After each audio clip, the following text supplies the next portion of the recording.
hablando acerca de la gracia, el favor inmerecido de Dios. Gracia, el favor inmerecido. Gracia es todo lo que Dios nos da y que no merecemos y no podemos comprar, ni pagar, ni retribuir, solamente agradecer. Bueno, dice el Evangelio de Juan en el capítulo 1, el versículo 14. Leemos el versículo 14 y luego leemos el 16 al 18. Nuevamente dice: y aquel verbo fue hecho carne y habitó entre nosotros, y vimos su gloria, gloria como del unigénito del Padre, lleno de gracia y de verdad. 16. Porque de su plenitud tomamos todos, y gracia sobre gracia. Pues la ley por medio de Moisés fue dada, pero la gracia y la verdad vinieron por medio de Jesucristo. A Dios nadie le vio jamás.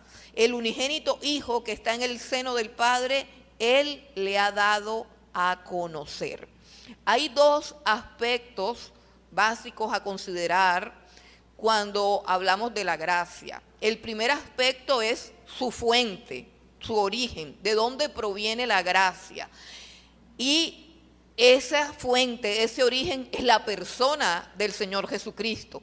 Él es el dispensador de la gracia divina. Él es la fuente inagotable e infinita de misericordia, de perdón, de amor, de favor, de paciencia, de todo lo que nosotros necesitamos y que a diario recibimos de Él. O sea, el primer aspecto que hay que tratar de la gracia es la fuente de la gracia, el dispensador de la gracia, que es Jesucristo. Y el segundo aspecto es los efectos de la gracia en quien la recibe. Porque aunque la gracia es como una fuente de agua viva, tú no te puedes bañar en una fuente sin salir mojado. Es más, no solamente sales mojado, mucho más que eso. Una fuente de agua viva hace que salgamos renovados. Yo quiero que levante la mano aquí quien ha tenido la experiencia de bañarse debajo de una cascada de agua helada. Cierto que es impresionante lo que uno siente. Por lo menos hay unos termales en Santa Rosa de Cabal que uno pasa de estar en una corriente de agua caliente con vapor. Y uno está como que, sobre todo nosotros los costeños, tan felices ahí metidos en eso, y esa agua bota humo y eso es una delicia. Y después te dicen que lo mejor para tu salud es que tú pases a la cascada. La cascada tiene un agua helada, y no solamente es helada, sino que tiene una fuerza, cierto, que te golpea, y eso da como terror salir uno de esa comodidad del calorcito. Pero cuando la persona se decide y tú estás debajo de esa cascada, se te quita todo, hermanos, se te quita todo.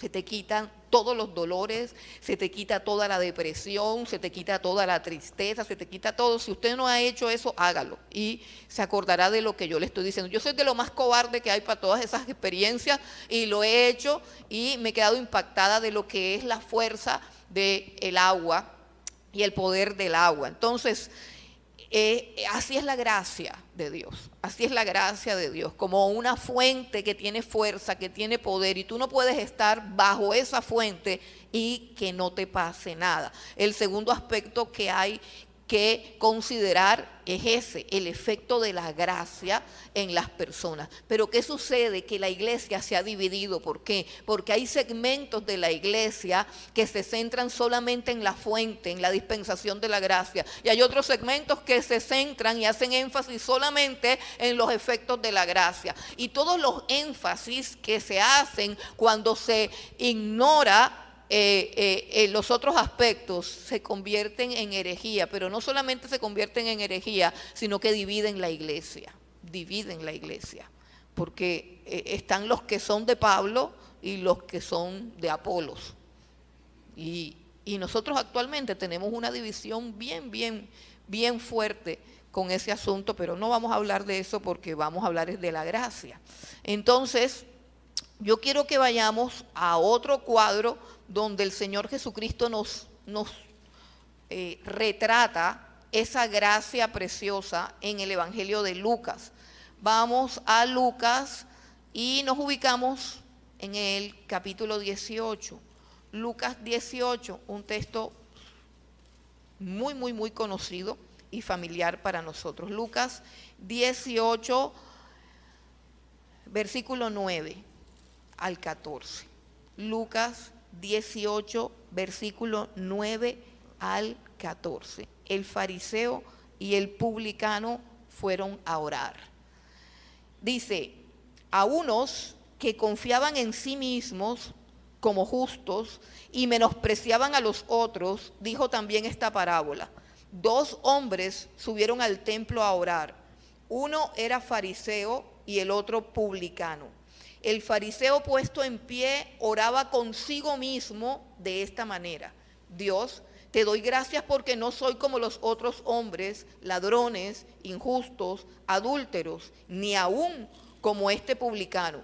Ayuno 2 veces a la semana, doy diezmos de todo lo que gano.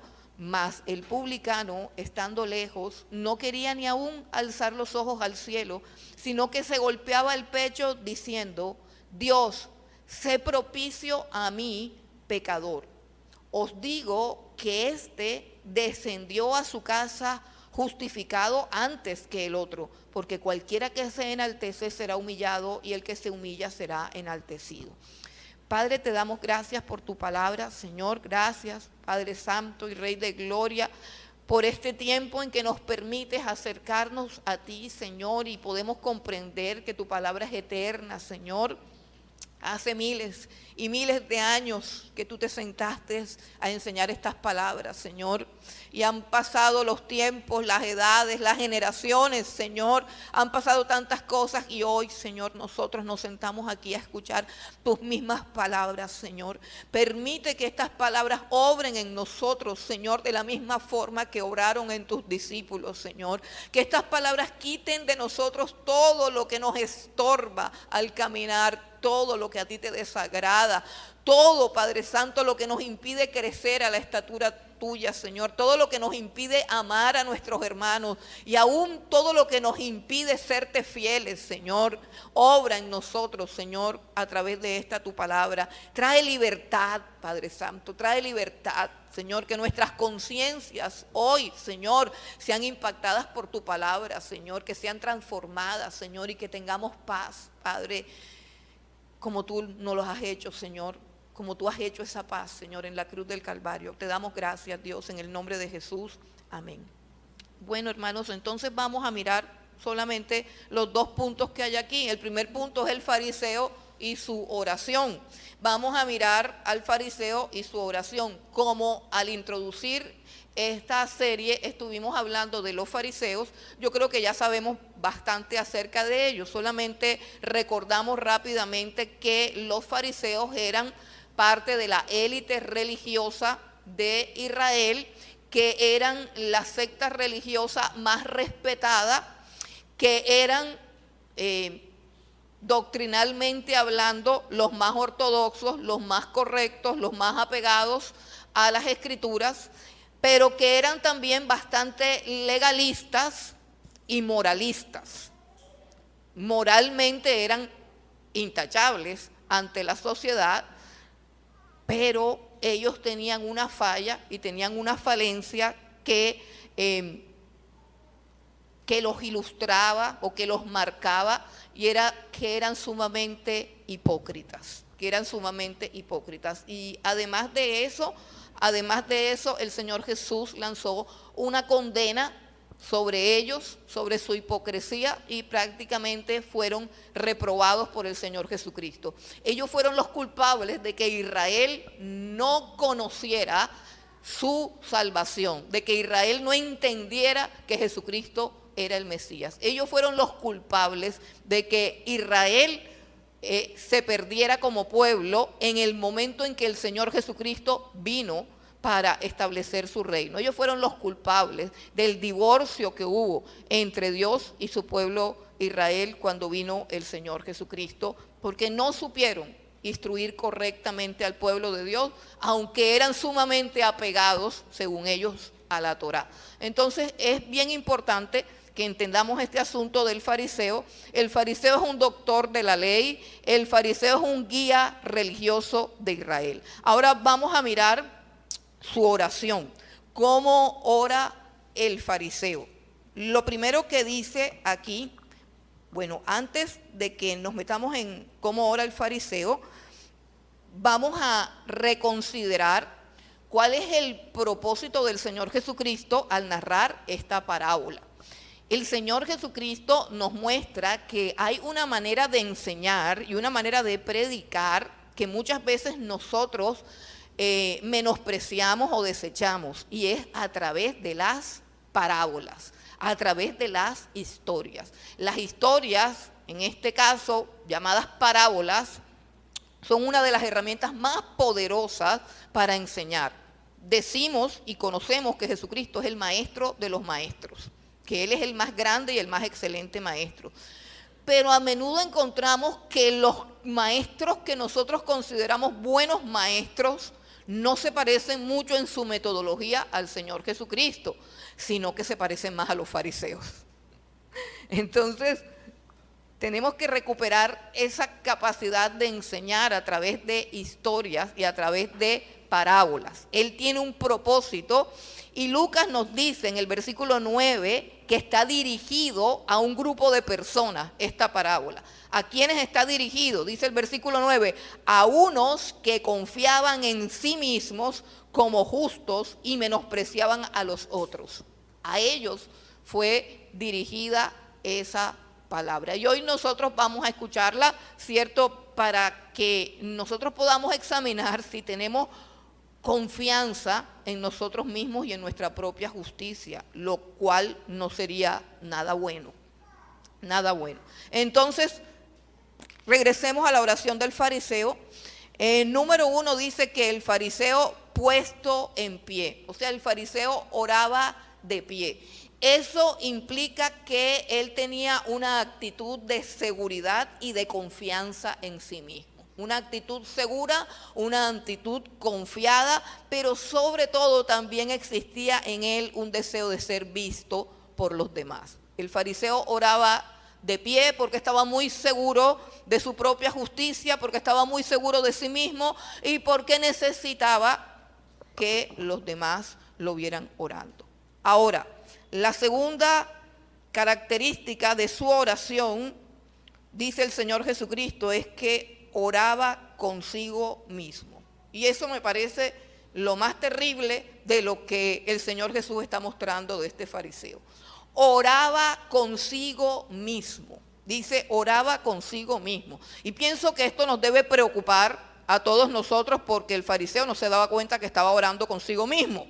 ¿Qué quiso decir el Señor Jesús cuando decía que el fariseo oraba consigo mismo?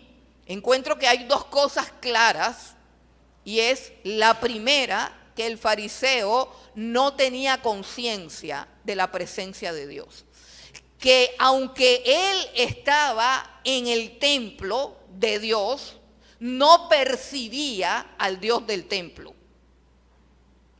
Aunque él estaba en el templo, porque cuando vamos al templo, lo que sea, como sea la dispensación anterior, en el templo de Israel, el sentido que tenía el templo era que allí se manifestaba la presencia de Dios, que allí habitaba Dios, que allí estaba Dios. Igual siempre cuando venimos a congregarnos, aunque nosotros somos templo de Dios, pero aunque venimos a congregarnos, venimos a buscar a Dios.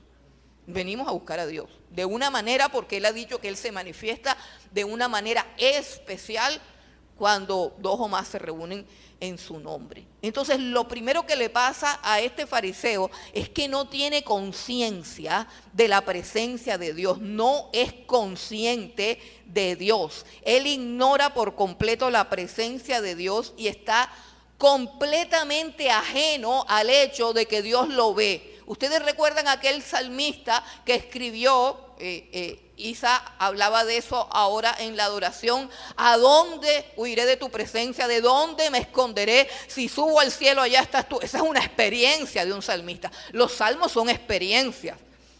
Y este hombre tenía la experiencia de ser observado por Dios, Es decir, él no tenía una sensación de que hubiese algún lugar donde él se pudiese esconder de Dios, como por ejemplo lo hizo alguna vez Jonás que se fue para allá, para Tarsis, y se metió en el barco y todo eso, y allá el Señor le mandó ballena, le mandó tormenta, le mandó de todo. No te puedes esconder de mí. Entonces, este fariseo no tiene conciencia de la presencia de Dios, no tiene conciencia de que Dios está en el templo, no tiene conciencia de que Dios lo está viendo. Él solamente tiene conciencia de sí mismo. De sí mismo. Eso es lo único de lo cual él está consciente. Está consciente de sí mismo. Ese es el principal problema del fariseo. La oración no tiene sentido, escuche, si usted no percibe la presencia de Dios. Si usted no sabe que Dios está ahí, la oración no tiene ningún sentido. Sin una conciencia clara de cuál es el Dios al que usted ora, sin una percepción y una certeza de que Dios está ahí, la oración ni tiene sentido, escuche, ni tiene eficacia. No sirve para nada. No sirve para nada. Pero lo peor de todo eso es que cuando nosotros hacemos una oración, y cuando nosotros no tenemos conciencia de la presencia de Dios, es decir, no vemos a Dios, porque el ejercicio de la oración es un ejercicio espiritual, de su espíritu con un Dios que también es espíritu. El Señor Jesús dice que es necesario que adoren a Dios en espíritu y en verdad, porque Dios es espíritu. Y usted, aunque sea el ser humano más carnal de esta tierra, usted es espíritu. La Biblia dice que Dios amasó tierra, formó un cuerpo y luego sopló aliento de su boca. ¿De cuál boca? Pues de la boca de Dios. Así que usted vive porque usted tiene algo adentro, que es el aliento de Dios. El problema está en que nosotros nos dedicamos a alimentar solamente el cuerpo. Y se nos olvida que dentro hay un espíritu, que dentro hay un alma, que nosotros no somos solamente desayuno, almuerzo y cena, que el estómago no es lo que nos puede gobernar. Entonces, la oración es un ejercicio del espíritu del hombre con el espíritu de Dios. Es un ejercicio espiritual y yo necesito encontrarme con ese Dios que es espíritu. Y cuando yo me encuentro con ese Dios que es espíritu, entonces yo puedo tener una conciencia clara de quién soy yo. Por eso es que este fariseo tiene una imagen o una percepción errada de sí mismo.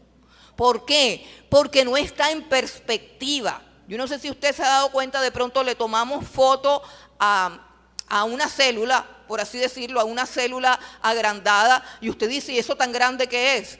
Porque no hay nada alrededor de la célula. Pero si usted la aleja y la ve dentro del tejido, uno dice, no, pero eso es una cosa chiquitica. El tamaño de las cosas depende del contexto, de la perspectiva. Tiene que haber un fondo, tiene que haber algo más. Yo no puedo colocar un objeto solo en el aire, porque si lo enfoco de esa manera, no voy a conocer las dimensiones de ese objeto. ¿Sí me estoy explicando? Ok. Entonces, si tú no tienes a la hora de orar una conciencia y una percepción clara del Dios al que le estás orando, sino que tú lo único que tienes es una conciencia de ti mismo, número uno, la oración no sirve de nada. Número dos, la oración no llega a ningún lado, es ineficaz, es absurda. Y número tres, tú tampoco tienes claro quién eres tú. Tú tampoco tienes una conciencia clara de ti misma. Escucha, no tienes una percepción correcta de ti mismo. Por lo tanto, todo lo que tú quieras pedir y todo lo que tú quieras decir también está equivocado. ¿Sí entienden? Todo lo que tú quieras decir de ti mismo y todo lo que tú quieras pedir y todo lo que tú quieras decir es incorrecto. Porque no te puedes ver a ti mismo, porque no puedes ver a Dios. No te puedes ver, repito, en perspectiva. No te puedes ver en la dimensión correcta. Entonces, él no veía a Dios, solamente se veía a sí mismo. Y lo que veía de sí mismo era incorrecto, no era cierto, porque no veía a Dios. No sé si ustedes han leído el capítulo 6 de Isaías. Isaías era un hombre correctísimo. Isaías pertenecía a la realeza. Isaías era un hombre piadoso. Pero Isaías solamente pudo tener una percepción correcta de sí mismo cuando vio al Señor. En Isaías capítulo 6 dice: el año en que murió el rey Usías, vi yo al Señor sentado, sus faldas llenaban el templo en un trono alto y sublime, y comienza a mostrar que los serafines y que todo, y de pronto dije: ay de mí, que soy muerto, porque soy un pecador. Y además habito en medio de pecadores. ¿Qué tuvo inmediatamente cuando vio a Dios? Conciencia de sí mismo, una conciencia correcta, soy un pecador, de sí mismo, y una conciencia correcta de los demás. Los demás están igual que yo. Yo creo que ese es el remedio para todos los males y todos los problemas de identidad, de autoestima y de no sé qué. Que uno se encuentra con Dios y uno inmediatamente se da cuenta quién es y se da cuenta que los demás son iguales. Y eso sana. Se le quita a uno el complejo. Si es de altivez, se le quita. Y si es de inferioridad, también. Entonces, no hay nada que sane más que estar en la presencia de Dios. Que la enfermedad del ser humano es haber sido destituido de la gloria de Dios. Esa es la mayor desgracia del ser humano, no poder entrar en su presencia a adorar. Entonces, este fariseo estaba pues bien perdido, porque oraba pero no disfrutaba de nada. Orar es presentarme delante de Dios. Orar es el ejercicio más excelso y más sublime que puede tener un ser humano. Orar es la cita más importante que podamos tener y el encuentro más determinante en nuestras vidas. Orar puede cambiar muchas cosas, y lo primero que puede cambiar la oración es a mí mismo. Eso es lo primero. Y cuando yo cambio, cambian muchas cosas a su alrededor. La segunda cosa que dice Jesús cuando hace la anotación de que el fariseo oraba consigo mismo, es que Dios no lo está escuchando. Dios no lo está escuchando. Yo recuerdo un día, a mí me pasa muy a menudo, yo tengo problemas con eso, que llego a un lugar y la persona que atiende, ¿cierto?, a la cual le pagan un sueldo por atender y se supone que está obligada a atenderme, de pronto yo llego y me coloco en el lugar, en el mostrador donde ella está, y la persona está con su celular y me dice sin levantar la cara: dígame, a la orden. Entonces yo me quedo callada, no digo nada, me quedo ahí parada. A propósito. Entonces cuando la señora se da cuenta que yo se levanta como para saber si soy muda o qué, y le van: le estoy diciendo que a la orden. Y le dije: pero yo no sabía que tú estabas hablando conmigo porque tienes un celular en la mano. Yo pensé que estabas hablando con alguien del celular. Cuando uno considera que no están hablando con uno, uno no responde, ¿cierto? Si tú consideras que no están hablando contigo, ¿cómo vas a responder? Hay veces que dicen: es contigo. Pero uno se tiene que dar cuenta que están hablando con uno. Y si Dios dice que el fariseo oraba consigo mismo, pues es evidente que el Señor Jesús está diciendo que Él no está escuchando absolutamente nada de esa oración. Y esa es la segunda cosa más terrible que puede pasar cuando uno ore. La oración del fariseo no la escucha a Dios. Dios no lo escucha. Dios no se da por aludido. Escuche, no se da por aludido. Es grave que nosotros tenemos que examinar nuestra vida de oración, porque qué tal que estemos orando y Dios no sienta que están orando a Él, que Dios no considere que es con Él. Y muchas de nuestras oraciones son un ejercicio de autoafirmación, de autorrealización. Muchas de nuestras oraciones son la proclamación de lo que queremos y de lo que creemos. Muchas veces oramos con nosotros mismos, nos engañamos a nosotros mismos. Decimos: ya yo oré. Y yo tengo tantos recuerdos de cosas, de personas que me han dicho: yo oré.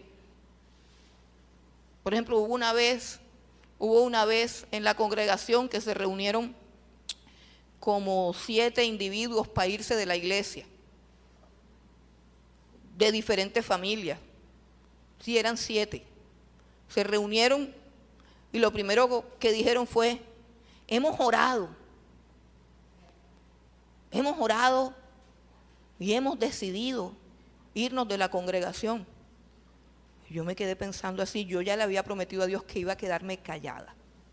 Yo cité a los ancianos, le dije, vengan que aquí hay un grupito que se va, para que ustedes los despidan, los bendigan, yo también los bendigo y todo, pero yo no voy a decir nada. Digan lo que digan, yo no voy a decir nada, porque ya ellos decidieron irse. Entonces se reunió el círculo y dijeron que habían orado.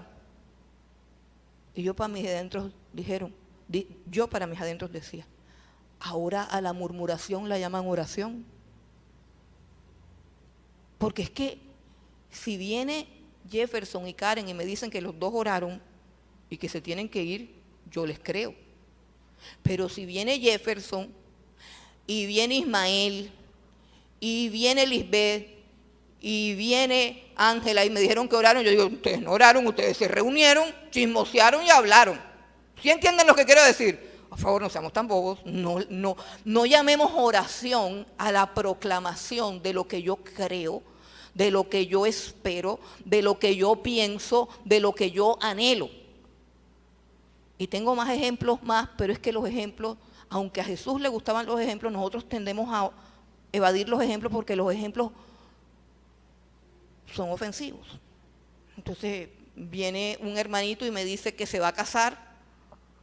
Ya tú oraste, sí, ya lloré, Dios me mostró, esa es la mujer, y a los 6 meses resultó que la señora no se había convertido. Pero ¿y entonces cuál fue el Dios que le dijo? O tengo un ejemplo mejor.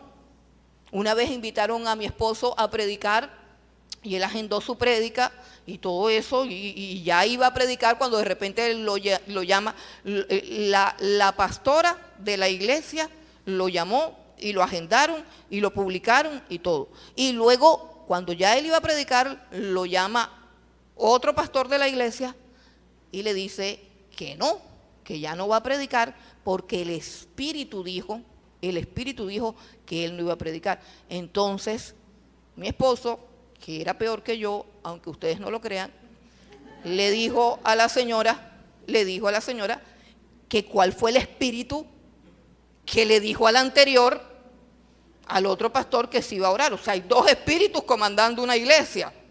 2 espíritus.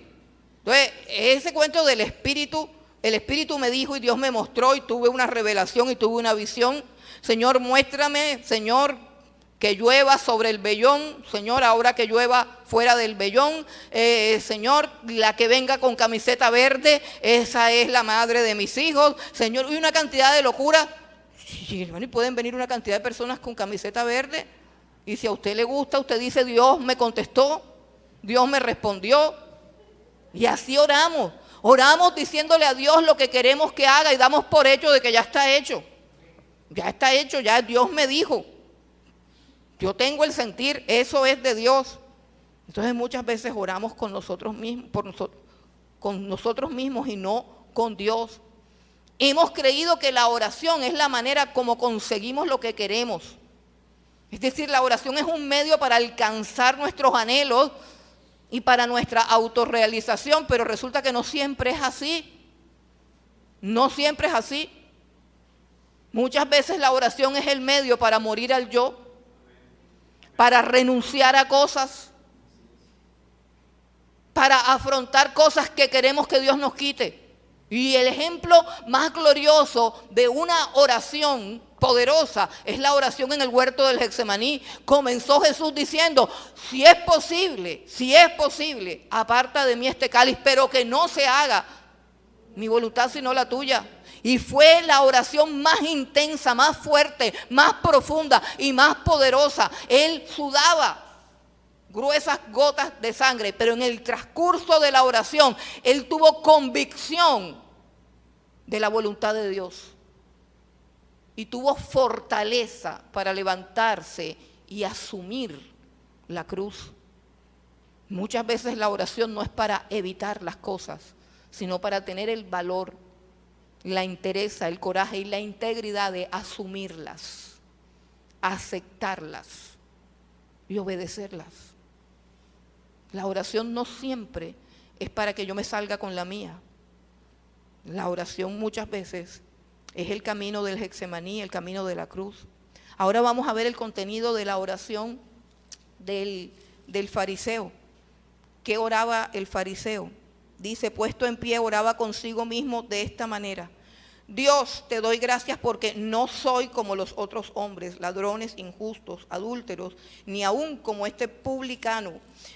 Ayuno 2 veces a la semana, doy diezmos de todo lo que gano.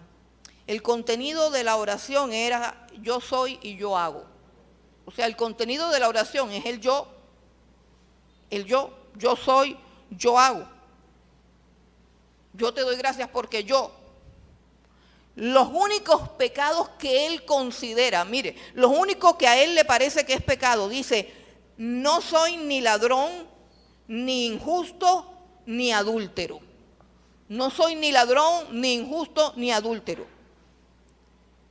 Él, como no conoce a Dios, escuche, como no conoce el trono de Dios, como no conoce la santidad y la justicia de Dios, pues tampoco conoce el pecado. Siente que tampoco conoce el pecado.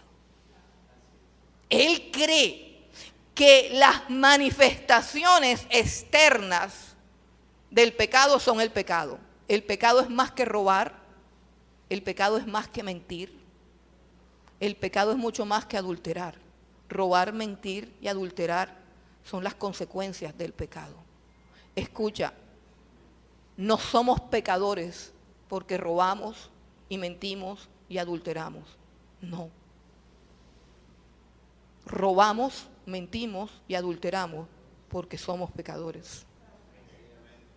Porque somos pecadores. Pero él no conoce el pecado. ¿Qué se robó el diablo? Nada. ¿Con quién adulteró? Con nadie. ¿Cuándo mintió? Nunca. ¿Cuál fue el pecado del diablo? Todos esos, pero contra Dios. Él dijo, allá en lo alto donde está sentado Dios, me sentaré yo. La gloria que él está recibiendo, la voy a recibir yo. Y se convirtió en un ladrón porque quería robarle la gloria a Dios. Se convirtió en un adúltero porque adulteró, debiendo amar a Dios por encima de todas las cosas, que es la ley de las criaturas. Se amó a sí mismo más que a todas las cosas. Y habiendo robado de la gloria de Dios y habiendo adulterado contra el amor y la fidelidad de Dios, se convirtió en el ser más injusto de toda la tierra. Y el fariseo pues está haciendo lo mismo. Está en el templo de Dios, donde Dios debe recibir adoración, pero se está adorando es él mismo. Está en el templo de Dios donde él debe manifestar que ese es su creador, su hacedor, su dependencia de él. Y está diciendo, no, pero yo todo lo puedo, yo soy Superman. Yo puedo hacer tantas cosas solo. ¿Y todo por qué? Porque no tiene conciencia de la presencia de Dios, no lo conoce, no lo entiende. Él no se conoce a sí mismo, él no conoce su pecado. Él tiene una perspectiva incorrecta de sí mismo, porque no se enmarca frente al trono de Dios, sino que se enmarca al lado con el fariseo y dice, con el publicano, y dice que yo no soy como él.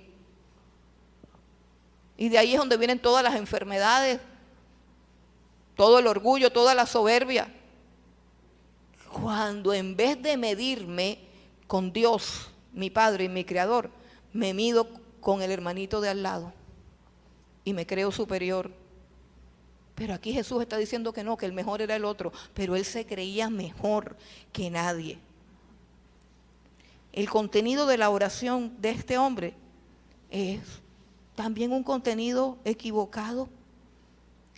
Él en su moralismo y en su legalismo está pecando de la misma manera que Satanás.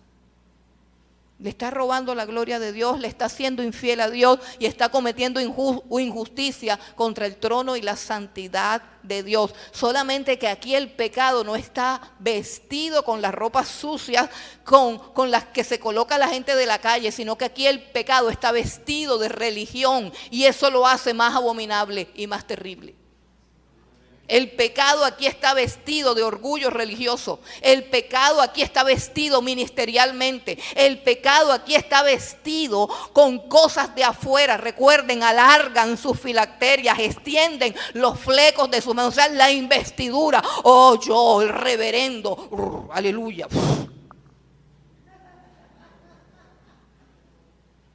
Pura fachada.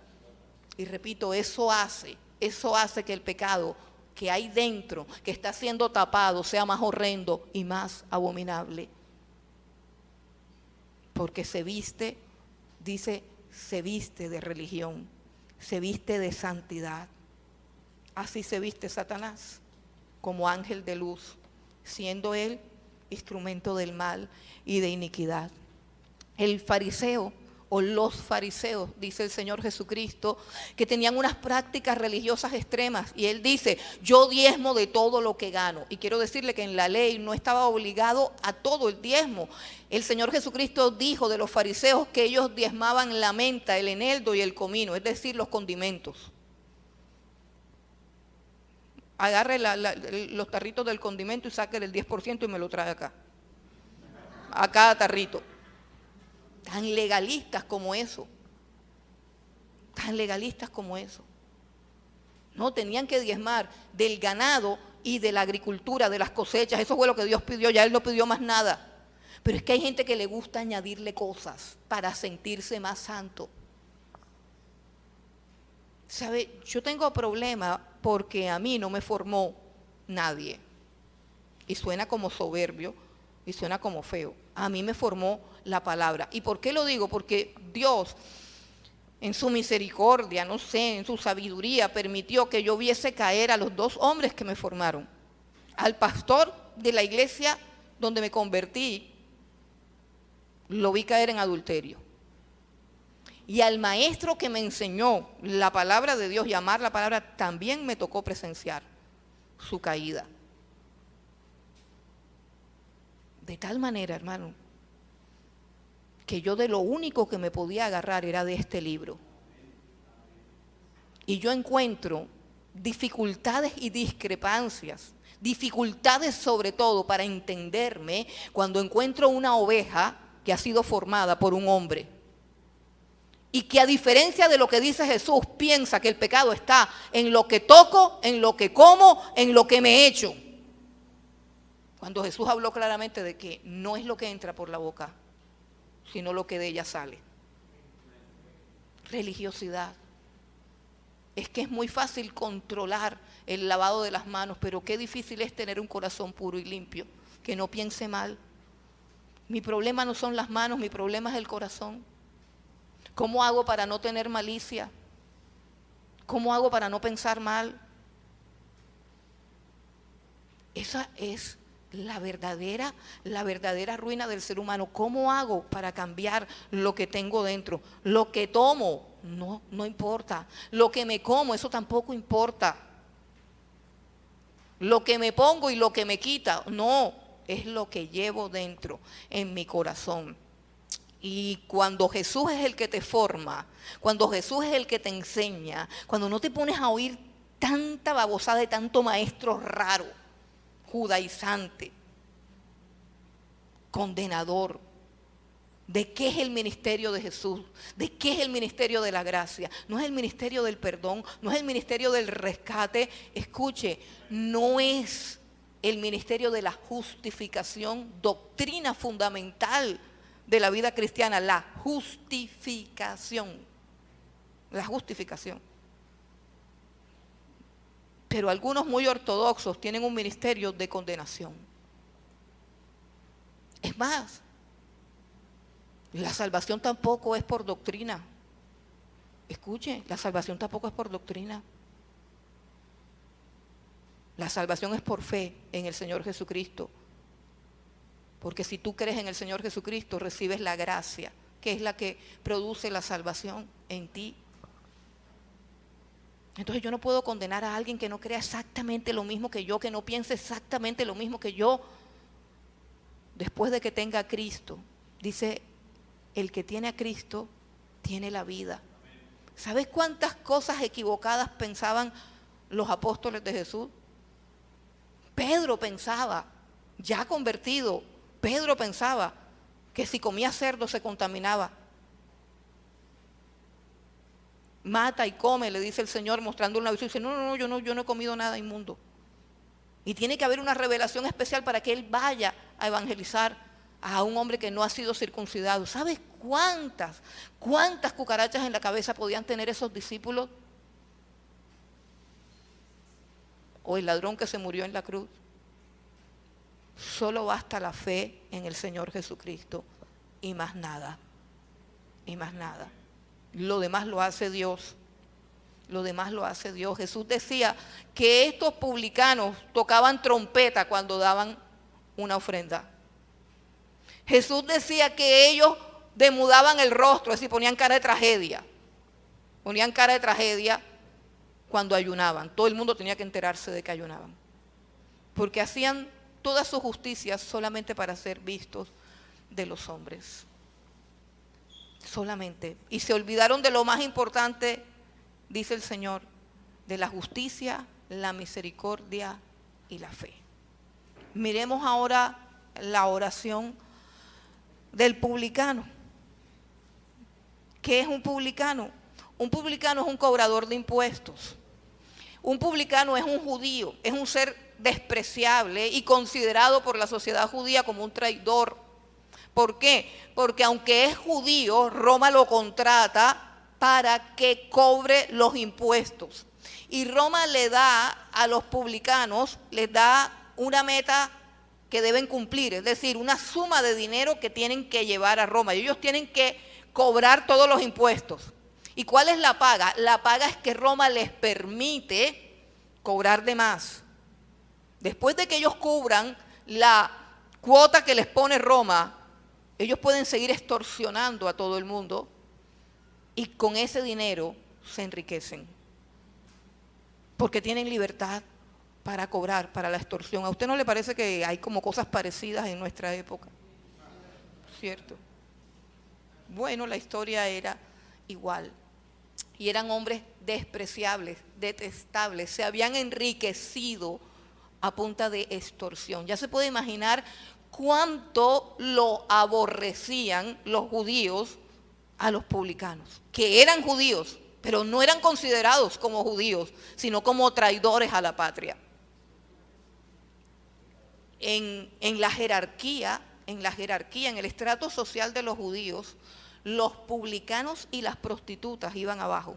Es decir, un publicano y una prostituta era igual de despreciable, era el estrato más bajo de la sociedad, publicanos y prostitutas. Bueno, un publicano o recaudador de impuestos fue a orar. Vamos a mirar cómo oraba él. Dice la palabra del Señor en el versículo 13, dice, mas el publicano estando lejos, no quería ni aún alzar los ojos al cielo. Estando lejos, y esto significa que él tenía temor de Dios. Este publicano sí percibía la presencia del Dios en el templo. Este publicano sí percibía la majestuosidad, la santidad, la justicia y la grandeza de Dios. Y por eso existía en él un temor a acercarse, un temor reverente. Dice que se golpeaba el pecho. Dice, mas el publicano estando lejos no quería ni aún alzar los ojos al cielo. Él no se sentía, escuche, él no se sentía ni siquiera digno de mirar. Cuando Isaías vio el trono de Dios y narró cómo eran los ángeles, los serafines que están alrededor del trono de Dios tienen 6 alas. Con 2 alas se cubren su rostro para no mirar la gloria de Dios, porque no se consideran dignos. Con otras 2 alas cubren sus pies en señal de vergüenza y de humillación. Y con las otras 2 alas es que vuelan alrededor del trono y solamente dicen santo, santo, santo. Y esos ángeles no son pecadores. ¿Por qué? Porque es que los ángeles no pecaron todos. Pecaron un grupo y el resto del grupo permaneció en santidad. Y la santidad de estos ángeles se manifiesta en la conciencia que ellos tienen de que no son dignos, ni siquiera de ver a Dios. Ellos no tienen conciencia de pecado, escuche, no tienen conciencia de pecado. Tienen conciencia de que no son dignos, de que Dios es un Dios demasiado alto, demasiado sublime, demasiado glorioso para estarlo mirando así. Y aquí hay un fariseo que también tiene algo de esa conciencia y no se atreve ni siquiera a levantar sus ojos. Es más, dice que se está golpeando el pecho en señal de dolor. Era una señal judía. Cuando Jesús narra estas cosas, está dentro de una cultura judía. Cuando un hombre sentía dolor en su corazón por un luto, por algo, golpeaba su pecho con el puño, y él golpeaba el pecho porque sentía el dolor de su culpa, el dolor de su incapacidad, el dolor de su pecado, el dolor de no ser digno de acercarse a Dios. Él golpeaba su pecho de esa manera. Yo no sé si tú alguna vez has sentido eso, o de pronto tú eres una persona que dice, no, sí, yo sentí eso cuando me convertí, pero ya no, porque yo ahora soy libre y entro a la presencia de Dios como un trompo y giro y doy vueltas y subo y bajo. Yo quiero decirte algo, que entre más cerca estamos de Dios, más conciencia tenemos de pecado. Más conciencia tenemos de pecado. Eso no es un asunto de cuando te convertiste, no. Es un asunto de ir acercándonos cada vez a un Dios más santo, más alto y más sublime. El apóstol Pablo, cuando se convirtió, sus primeras cartas, las cartas del apóstol Pablo están ordenadas relativamente de manera cronológica. Y en las primeras cartas el apóstol Pablo dice, Pablo, apóstol del Señor Jesucristo. Más adelante, o sea, en cartas más viejas, el apóstol Pablo dice, yo Pablo, el último de los apóstoles. En otra carta dice, yo como un abortivo, y es conforme su caminar con Dios va avanzando. Entre más viejo es, más conciencia tiene de pecado. Y ya en la última carta que escribe a Timoteo, dice yo Pablo, el primero de los pecadores. El crecimiento espiritual tiene que ver con la recuperación de la humildad. La humildad es la conciencia que tenemos de que no somos nada, que Él es el que nos ha hecho, que existimos es por Él, que vivimos es por Él, de que pensamos es por Él, de que caminamos es por Él, de que todo lo que somos. Cuando el apóstol Pablo dice, yo soy el más vil de todos los apóstoles, porque perseguía a la iglesia, no merezco ser apóstol, soy como un abortivo. Y dice, pero la gracia de Dios no ha sido en vano para conmigo, porque he trabajado aún más que todos los apóstoles que están delante de mí. O sea que la gracia no tiene nada que ver con el mérito. Sí, eso ya lo sabemos, pero a veces creemos que la gracia aumenta cuando aumenta el mérito humano, y no es así.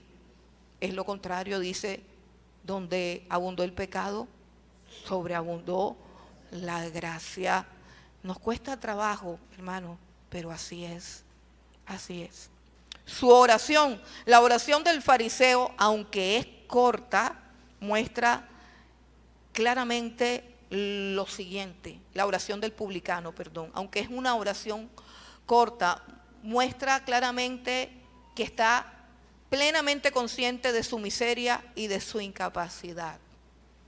Plenamente consciente. Dice, sé propicio a mí, pecador. Su oración es muy corta, no tiene palabras, no tiene nada.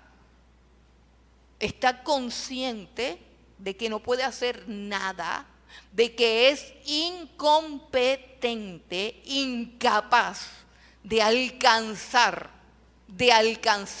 el favor de Dios por su propio esfuerzo. Tiene clara su miseria espiritual, tiene clara su incapacidad moral de dar la talla ante los altos estándares de justicia y de santidad divina. Tiene claro que no es nada, tiene claro. plenamente consciente. Y como es plenamente consciente de su incapacidad, ha perdido por completo el orgullo que le impide hacer lo que hace la gente que ha perdido su dignidad. ¿Qué hace la gente que ha perdido su dignidad? Mendiga. ¿Qué es un mendigo? Un mendigo es alguien que no le importa nada. Cuando se pierde el orgullo, entonces nosotros aprendemos a orar. Porque los fariseos también oraban. Y hay gente que ora con orgullo. Hermano, no se le mueve ni un pelo. Una oración magistral, teológicamente perfecta, una voz inquebrantable. Qué oración tan poderosa. Pero el fariseo aquí, el publicano oraba poquito, dándose golpes en el pecho y con miedo a acercarse a esa presencia de Dios. Pero como él carece, repito, de todo orgullo y ha perdido su dignidad, él puede suplicar y él puede mendigar. Porque es que el asunto de la fe, de la gracia, no implica solamente que tú sepas tu estado espiritual, tu miseria, tu ruina, sino que también sepas que Dios te puede ayudar. Es el conjunto de las dos cosas. Porque Judas se dio cuenta de que él era un desgraciado. Judas se dio cuenta. Cuando Judas vendió al Señor Jesucristo y supo que por esas monedas iban a crucificar al Hijo de Dios, él tiró las monedas en el piso y él supo que él era un desgraciado, que él era un infame. Pero fue y se ahorcó. Porque él no sabía mendigar perdón. Porque él no sabía recibir gracia. Porque él no sabía reconocer su error. Porque él no sabía humillarse delante de Dios. ¿Ustedes creen que si Judas se hubiera arrepentido, Dios no lo hubiera perdonado? Claro que lo hubiera perdonado. Pero él mismo fue y él mismo se ahorcó. Así que no basta con conocer tu condición. Hay que creer en que Dios sí puede. Entonces, este publicano que no sabe nada de la Torá, que es igual o poco menos que una prostituta más, este publicano hace la oración perfecta. Dice, yo no puedo, Dios. Sé propicio. Está diciendo, haz algo tú. Haz algo tú para que yo me pueda acercar a ti. Haz algo tú para que yo pueda presentarme delante de ti. Sé propicio a mí, pecador. Yo nada puedo hacer, dice el publicano, pero yo creo que tú lo puedes hacer. Yo creo que tú me puedes cambiar. Yo creo que tú me puedes recibir. Yo creo que en tu infinita sabiduría y poder puedes salvarme, puedes libertarme, puedes redimirme. Dice, sé propicio, una palabra esencial del vocabulario, una doctrina fundamental, la doctrina correcta, la doctrina de la propiciación. ¿Sabe qué es propiciación? Propiciación viene de propiciar. ¿Propiciar qué? Una reconciliación entre dos partes que son enemigas. Dios y el pecador están enemistados por causa del pecado. Y tiene que haber una propiciación, es decir, algo que propicie la unión, la reconciliación entre un Dios santo y un hombre pecador. Y eso es lo que le está pidiendo el publicano a Dios. Sé propicio, sé propicio. En otras palabras, él tuvo fe. ¿Qué es lo que se necesita para recibir la gracia? Ven conmigo a Romanos. Ven conmigo a Romanos capítulo 3, para que comprendamos mejor la propiciación. Lo que este publicano pedía era lo que Dios le quería dar. Por eso el publicano sí estaba orando con Dios. Y Dios sí estaba oyendo lo que decía el publicano. Romanos capítulo 3, versículo 23. Romanos 3, 23. Dice, por cuanto todos pecaron y están destituidos de la gloria de Dios, siendo justificados gratuitamente por su gracia, mediante la redención que es en Cristo Jesús, a quien Dios puso como propiciación por medio de la fe en su sangre, para manifestar su justicia a causa de haber pasado por alto en su paciencia los pecados pasados. Sé propicio a mí. Y esa propiciación es Cristo Jesús. Cristo Jesús tomó el pecado de ese fariseo. Tomó todo lo que se había robado, todo el daño que había hecho, todo, sus mentiras, sus trampas. El fariseo decía, yo no soy ladrón como él. Yo no soy adúltero como él. Yo no soy injusto como él. O sea que ese publicano era de todo, hermano. Era ladrón, era adúltero, era injusto. ¿Cuál era la diferencia? Que él sabía que lo era y que no podía hacer nada para cambiarlo, pero que había esperanza en Dios. Que Dios podía hacer algo propicio para su pecado, para su mal. Y tenemos también en Lucas el mejor ejemplo. Vamos a Lucas 19. Vamos a Lucas 19 y tenemos aquí, ahora esta no es una parábola, esto fue después de la parábola. Sucede lo que va a suceder, como que Jesús cuando contó la parábola sabía lo que iba a pasar. Lucas 19 y leemos del 1 al 10. Aquí está Zaqueo, el jefe de todos los publicanos. No es un publicano más, es el jefe. Así que es el peor de todos los publicanos. ¿Sabe por qué? Porque él no solamente tiene bajo sus hombros lo que él se ha robado, sino que también es responsable de todo lo que los publicanos han robado, porque él es el jefe de él. Él es el responsable de todo, de todas las extorsiones que se han hecho en Israel. Bajo su propia mano y bajo la mano de todos los hombres que están bajo su autoridad. El Señor es súper divertido, ¿no les parece? Es que a mí me encanta ver a Jesús actuando, porque se rompen los esquemas, porque nos enfrentamos con el verdadero. Este es el Jesús al que adoramos, este es el Jesús que vino a la tierra, este es el Jesús que quiere que tú lo conozcas, que dejes la religión, que dejes la hipocresía, que dejes la falsedad, que dejes de pensar que el asunto está en lo que te tomas, en lo que te pones, en lo que hablas, y veas al verdadero Jesús y entiendas la gracia que tú y yo hemos recibido y la gracia que Dios quiere que reciban también los demás. Entonces, aquí tenemos a Zaqueo, el jefe de los publicanos. Capítulo 19 de Lucas dice, habiendo entrado Jesús en Jericó, iba pasando por la ciudad y sucedió que un varón llamado Zaqueo, que era jefe de los publicanos y rico, por supuesto, procuraba ver quién era Jesús, pero no podía a causa de la multitud, pues era pequeño de estatura. Y corriendo delante subió a un árbol sicomoro para verle, porque había de pasar por allí. Cuando Jesús llegó a aquel lugar, mirando hacia arriba, le vio y le dijo, Zaqueo, date prisa, desciende, porque hoy es necesario que pose yo en tu casa. Así a grito pelado y delante de todo el mundo. O sea, este es el show del siglo. Todos los santurrones detrás de Jesús.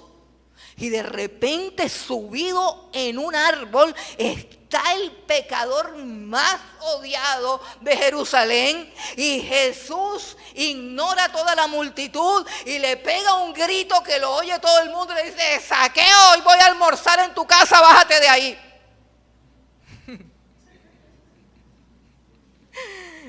Ay, hermano. Bueno, entonces él descendió a prisa, ni corto ni perezoso, Entonces él descendió a prisa y le recibió gozoso. Al ver esto, pues todos los fariseos murmuraban. Al ver esto, todos murmuraban diciendo que había entrado a posar con un hombre pecador. O sea, no fue que lo sobó, no fue que le dio la mano, no fue que oró por él, es que se fue a comer con él. Oye, se fue a comer. Oye, ¿qué habría en la mesa de un publicano? O sea, ¿cómo sería el menú? ¿Y qué tomaría? Piensen. Piensen. Yo no creo que había agua de panela. Yo no creo. Será un menú poderoso, ¿cierto? Bebida y todo. Era la casa de un publicano. Y Jesús, güey, se sentó en la mesa. Piénselo, porque este es el Jesús que adoramos, este es el Jesús al que servimos, y este es el Jesús que tenemos que conocer. Para que se nos quite la religiosidad, hermano. La religiosidad que viene de los fariseos. Entonces, dice el Señor, entonces Zaqueo, puesto en pie, dijo al Señor: he aquí, Señor, la mitad de mis bienes doy a los pobres, y si en algo he defraudado a alguno, se lo devuelvo cuadruplicado. Jesús le dijo: hoy ha venido la salvación a esta casa, por cuanto él también es hijo de Abraham, porque el Hijo del Hombre vino a buscar y a salvar lo que se había perdido. Y yo quiero que tú mires algo bien clarito que está ahí. Jesús vino a comer con él antes de que devolviera la plata. ¿Sí entiendes? No vengan ahora a inventar que es que ese publicano devolvió la plata y por eso fue que Jesús comió con él. No. Primero Jesús comió con él y luego él devolvió la plata. En otras palabras, lo que nosotros necesitamos para dejar de ser tramposos es comer con Jesús. Porque ni tú ni yo podemos dejar de ser lo que somos. ¿Sí entiende? El que venció el pecado fue Jesús. Entonces, hay que comer con el Señor. Hay que abrir la puerta, como dice Él, y entraré a Él, cenaré con Él y Él conmigo. Tener intimidad con Jesús nos liberta del pecado, pero no de una manera restrictiva. No del sentido del deber. ¿Cómo debe vestir una mujer? ¿Cómo debe vestir un hombre? ¿Cómo debe hablar un creyente? ¿Cómo debe? Y lo que tenemos es una cantidad de gente reprimida, hipócrita, religiosa y falsa. No. Es que cuando comas con Jesús, te va a dar ganas. Te va a dar ganas de vivir para Jesús. Cuando comas con Jesús, te va a dar ganas de devolver la plata. Y vas a entender, como dijo el apóstol Pablo, que es más bienaventurado dar que recibir. Pero lo vas a entender y lo vas a disfrutar. De tal manera que lo vas a hacer no porque debas hacerlo, sino porque te va a gustar más. Porque has comido con Jesús. Y eso se llama gracia. Eso se llama gracia. Por último, hermanos, dice aquí el Señor, para terminar, en el versículo 14 de Lucas 18, os digo que éste descendió a su casa justificado antes que el otro, porque cualquiera que se enaltece será humillado y el que se humilla será enaltecido. Los dos descendieron después y se fueron para su casa. Y los dos estaban justificados. El único problema es que el fariseo se había justificado a sí mismo. Y al publicano lo justificó Dios. Jesús enseña en el Sermón del Monte a sus discípulos: si vuestra justicia no fuere mayor que la de los fariseos, no podrán entrar al reino de los cielos. No podrán entrar al reino de los cielos. Entonces, ¿cuál es la justicia que es mayor que la de los fariseos? Vamos a 2 de Corintios y ya terminamos. La única justicia que supera a los fariseos es la justicia perfecta del Señor Jesucristo, que hoy que hoy tú tienes que ponerte como quien se pone una vestidura para poder presentarte delante de Dios. Segunda de Corintios, capítulo 5, versículo 21, dice de Cristo: al que no conoció pecado, por nosotros Dios lo hizo pecado, para que nosotros fuésemos hechos justicia de Dios en él. Jesús es nuestra justicia. Yo puedo entrar en la presencia de Dios por causa de su sangre y por causa de su cruz, por causa de su justicia, nunca por la causa de la mía. La Biblia dice que mi justicia, es decir, las pocas cosas buenas que yo hago, son delante de Dios como trapo de inmundicia. Hubo una secta llamada fariseos que se esforzó en cumplir toda la ley de Dios y se volvieron lo más aborrecible y detestable para el Señor. Él vino por lo que se había perdido. Y yo quiero invitarte, si tú estás perdido en tu pecado, si tú estás perdido en tu maldad, si tú eres una persona de bien y tú mismo te puedes justificar, te puedes quedar así, pero la Biblia dice que no entrarás al reino de los cielos. Jesús vino por los que están perdidos. Jesús vino por los pecadores. Y yo quiero invitarte a que te pongas de pie si tú eres un pecador y necesitas de su gracia.